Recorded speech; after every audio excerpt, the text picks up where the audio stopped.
welcome, Mr. Monty Don. How are you? I'm fine. It's very nice to be here.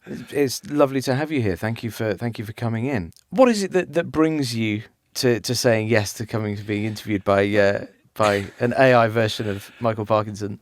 I mean, obviously, it's a sort of curiosity, I guess. I have to say, having overcome some reluctance of just feeling that there was such a thing as the real thing. Mm-hmm. So therefore, anything else, be it AI or any other kind of version, was not the real thing. And because I grew up with the real thing, and it was he was such a big figure in my childhood and youth and as a young person, that therefore there's an element of, are you disrespecting that? Mm. And I'm sure you've had to struggle with that. So that was my initial reaction, but obviously fascination, because on the one level, anybody and everybody, if Parkinson were alive and you were invited to be interviewed by him, that was sort of like, the equivalent would be, I don't know, Desert Island Disc or something like that. It was a real kudos. You didn't turn it down. You were flattered to be asked. So there's an element of that. But in the end, it's just curiosity, really. Yeah. So I think one of the things that we distinguish sort of in the podcast is that this is not an interview by the late and great Michael Parkinson. This is about exploring the relationship between an AI and a human, and actually what's it like to have that new relationship, and exploring what it's like. Because so AI has quite a hard and cold sort of image, doesn't it? Unfeeling, I suppose.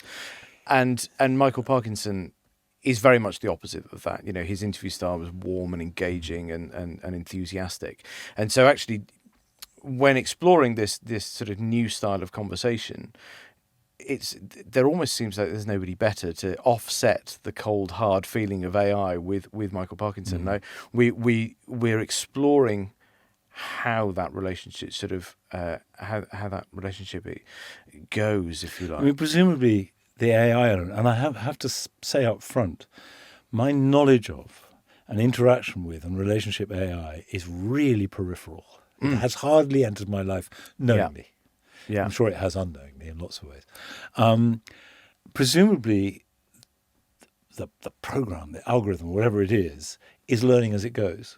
And it's every time you use it and do it, it's getting either better at it or its vocabulary. It's sort of, I don't know how you describe it. It's intellectual vocabulary. The cognition behind it.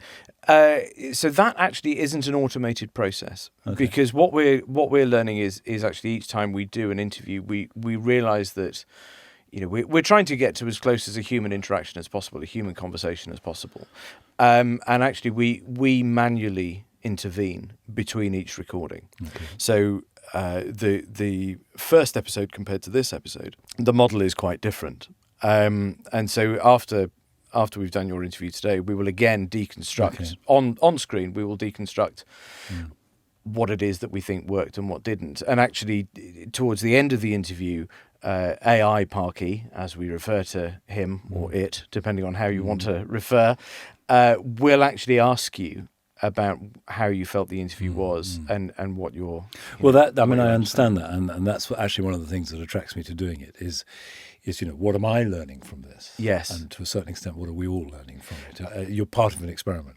It is actually, we don't like to think of this as a social experiment, but to a certain extent it definitely is. Yeah. And it's very interesting to be part of that process, because I think coming to this from your position where you are right now, I think you will have certain expectations of what this is going to be, and I think your understanding will change quite significantly by the end. I would be surprised if it's the same as where you are right now.